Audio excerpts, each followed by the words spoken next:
nous fasse miséricorde, qu'il nous pardonne tous nos péchés et nous conduise jusqu'à la vie éternelle. Amen. Le Seigneur soit avec vous. Et avec votre esprit. Prions le Seigneur. Dieu, qui a réconcilié avec toi toute l'humanité. Dios Todopoderoso, que has reconciliado a toda la humanidad, En lui donnant ton propre Fils, dándole a tu propio Hijo, augmente la foi du peuple chrétien, aumenta la fe del pueblo cristiano, pour qu'il se hâte avec amour porque puedan amarse au-devant des fêtes pascales qui approchent.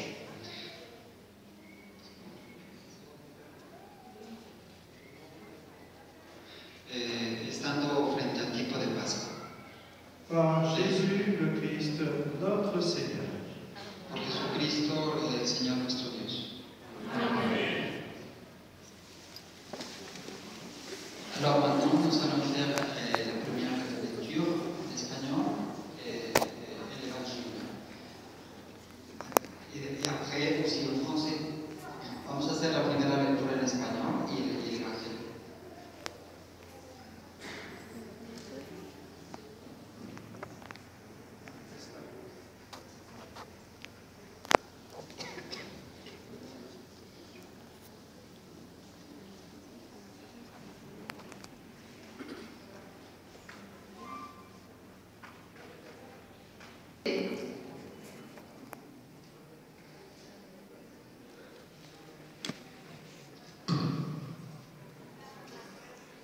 Lecture du livre de Josué.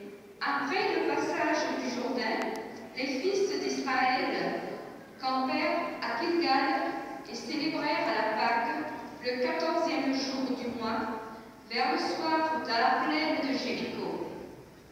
Le lendemain de la Pâque, ils mangèrent les produits de cette terre, des pains sans levain et des épis grillés à manger, et des épis grillés à partir de ce jour. La manne ne cessa de tomber, puisqu'ils mangeaient les produits de la terre. Il n'y avait plus de manne pour les fils d'Israël qui mangèrent cette année-là ce qu'ils récoltèrent sur la terre de Canaan. Parole du Seigneur. Grâce à Dieu. Chantons le refrain du psaume. Nous lisons d'abord et nous chantons ensuite.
Seigneur.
Évangile de Jésus-Christ selon saint Luc.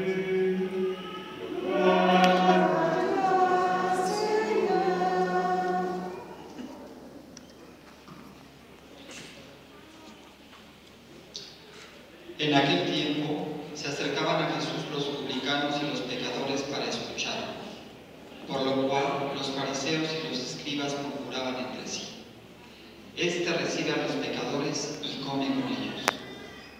Jesús les dijo entonces esta parábola: Un hombre tenía 2 hijos, y el menor de ellos le dijo a su padre: Padre, dame la parte de la herencia que me toca, y él les repartió los bienes.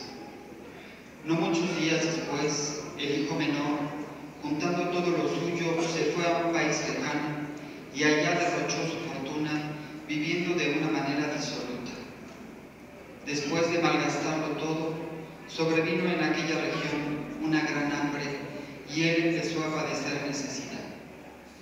Entonces fue a pedirle trabajo a un habitante de aquel país, el cual lo mandó a sus campos a cuidar cerdos.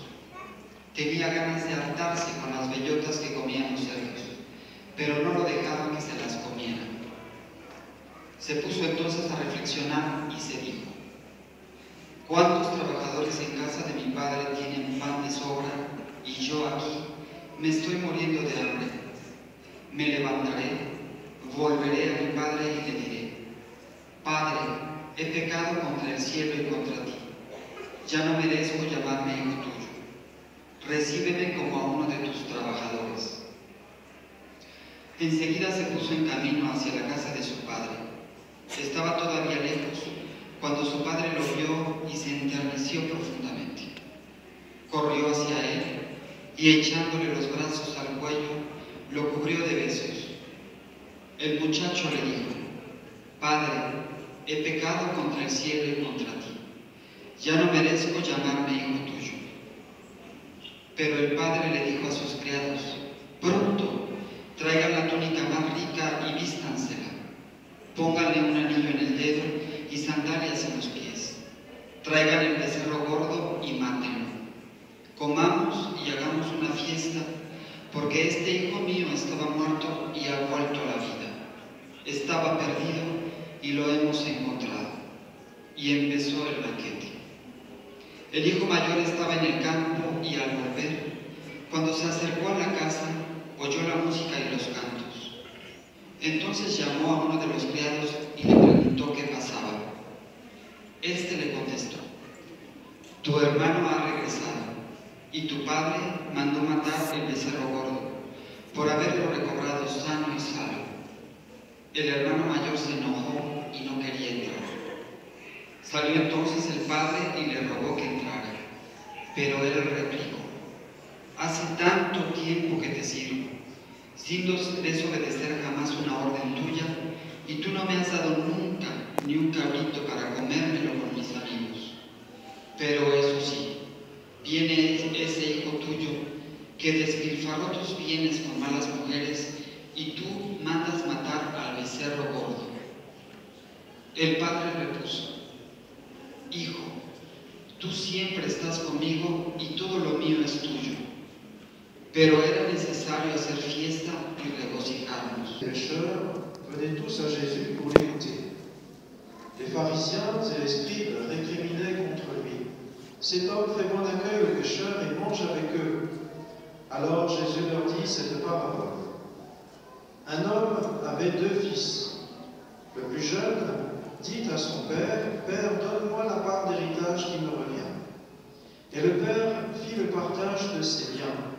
Peu de jours après, le plus jeune rassembla tout ce qu'il avait et partit pour un pays lointain, où il gaspilla sa fortune en menant une vie de désordre.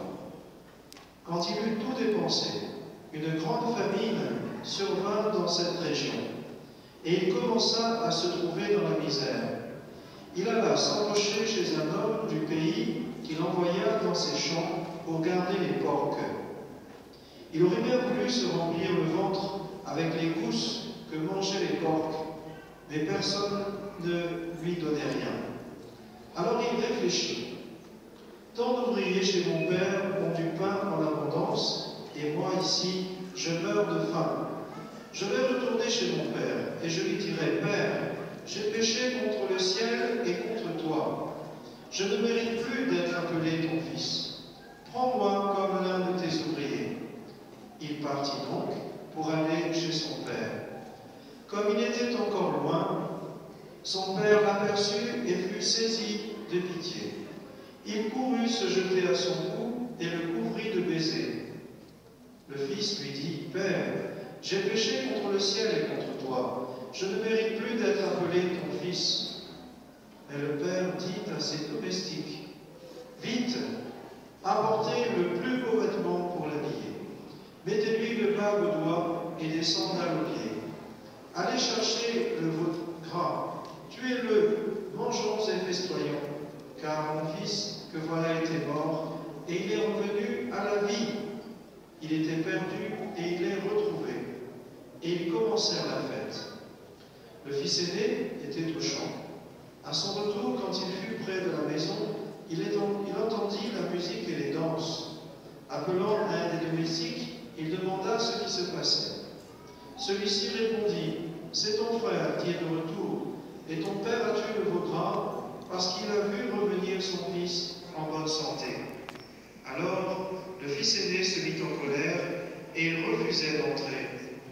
Son père, qui était sorti, le suppliait, mais il répliqua, il y a tant d'années que je suis à ton service, sans avoir jamais désobéi à tes ordres, et jamais tu ne m'as donné un chevreau pour festoyer avec mes amis. Mais quand ton fils, le voilà, est arrivé, après avoir dépensé ton bien avec des filles, tu as fait tuer pour lui le veau gras. Le père répondit, toi, mon enfant, tu es toujours avec moi, et tout ce qui est à moi est à toi. Il fallait bien festoyer et se réjouir, car ton frère, que voilà, était mort, et il est revenu à la vie. Il était perdu, et il est retrouvé. Acclamons la parole de Dieu. Seigneur Jésus.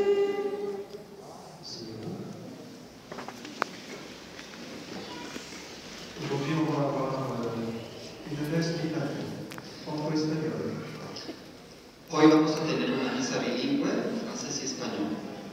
Quand on arrive ici, sur cette montagne, notre regard se tourne vers le Christ qui ouvre ses bras. Cuando llegamos aquí a esta montaña y vemos al Cristo que está arriba, nuestra mirada se va hacia Él. Le Christ ouvre ses bras pour t'accueillir, toi, le jeune, l'adulte, la personne âgée qui vient en pèlerinage ici. Cristo abre sus brazos para acoger a ti joven, para acogerte a ti joven, a las personas adultas y a todos los que vienen aquí. Le Christ t'accueille ici avec tes joies, avec tes souffrances, avec tes espérances aussi. Cristo te recibe aquí con tus alegrías, con tus penas para recibirte. Il t'ouvre les bras pour te dire que pour Dieu, tu es quelqu'un d'important. Cristo abre sus brazos hacia ti para decirte que tú eres alguien importante. Tu es un enfant aimé de Dieu, quel que soit ton passé. Tú eres el hijo amado de Dios, sea cual sea tu pasado. Jésus ouvre ses bras pour te dire qu'il est venu te donner aujourd'hui, en ce 4e dimanche de Carême, te donner sa paix. Cristo, una vez más, abre sus brazos hacia ti para darte la paz en este cuarto domingo de Cuaresma. Jésus ouvre ses bras pour te redire qu'il veut te donner son pardon. Ce pardon qui t'aidera à repartir chez toi pour reprendre ta vie avec plus de force et de courage. Cristo abre sus brazos una vez más hacia ti para volverte a decir que Él quiere perdonarte para que tú regreses con paz a tu casa. Jésus ouvre ses bras pour te dire que le péché, ton péché, pour te dire que tes faiblesses ne sont que pas grand-chose devant son amour et sa miséricorde. Et le tableau qui est là nous le rappelle. il veut déverser sur toi tout l'amour qu'il y a dans son cœur. Regarde ce tableau de Jésus miséricordieux. Nuevamente Cristo abre sus brazos para decirte que tu pecado y tu debilidad no son nada delante de su gran amor, y el cual te lo recuerda. Te recuerda que su amor es mucho más grande que cualquier pecado que puedas haber cometido. Les rayons blancs, les rayons rouges sont le rappel des deux sacrements que nous célébrons, l'Eucharistie, le sacrement du pardon, qui te sont donnés, et certains parmi vous êtes confessés avant de venir ici. Los rayos rojos y blancos nos recuerdan dos sacramentos fundamentales que celebramos, que es los rayos blancos, la Eucaristía, y los rayos rojos, el sacramento de la reconciliación. Algunos de ustedes, los franceses, se acaban de confesar. Nous sommes en marche de la Pâque. Aujourd'hui, ici déjà, c'est le moment de ressusciter pour toi, à travers cette Eucharistie à laquelle tu participes, à travers le pardon de Dieu qu'il veut te donner dans ce pèlerinage que tu fais. Estamos camino hacia la Pascua y este es el momento, hoy, para renacer, para volver a Cristo y feliz de haber sido perdonado, puedas volver con paz a tu casa. Quand Dieu te pardonne, il veut te dire que le passé appartient au passé et que désormais tu es un homme, une femme, un homme nouveau, une femme nouvelle en Jésus. Cuando Dios te perdona, quiere decirte que tu pasado es pasado y que no hay más que el presente, habiendo sido perdonados por Dios en nosotros. Le pardon que tu reçois, le pardon de Dieu, chaque fois que tu vas te confesser, c'est un moyen par lequel le Seigneur te remet debout, et c'est là une preuve de son amour pour toi. Tu ne l'as pas mérité, c'est gratuit, c'est un cadeau de Dieu. Cada vez que tú te confiesas, tienes que recordar que Dios te ama y que es la oportunidad para volver a ser un hombre nuevo. Dieu te fait confiance en te donnant son pardon. Dios confía en ti dándote su perdón. Alors, tu peux te poser la question, si Dieu te pardonne, est-ce que toi, tu pourrais aussi pardonner aux autres, mais d'abord te pardonner à toi-même? Dios te pregunta, si Él te ha perdonado, ¿tú serás capaz de perdonar a los otros? Est-ce que tu pourrais te pardonner pour tout ce que tu as pu dire ou faire de mal dans ta vie jusqu'à aujourd'hui? ¿Puedes tú perdonarte por todo aquello que has hecho, perdonarte a ti mismo por todo lo que has hecho y por todo lo que has dicho de mal?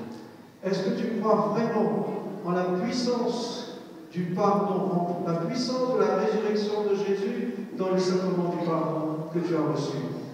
¿Es que crees tú verdaderamente en el poder del perdón que Dios te da a través de su resurrección? Repars chez toi avec cette certitude que Dieu t'aime et que Dieu continue de te faire confiance. Regresa a tu casa con la certidumbre plena y total de que Dios te ha perdonado y Dios te ama por sobre todas las cosas.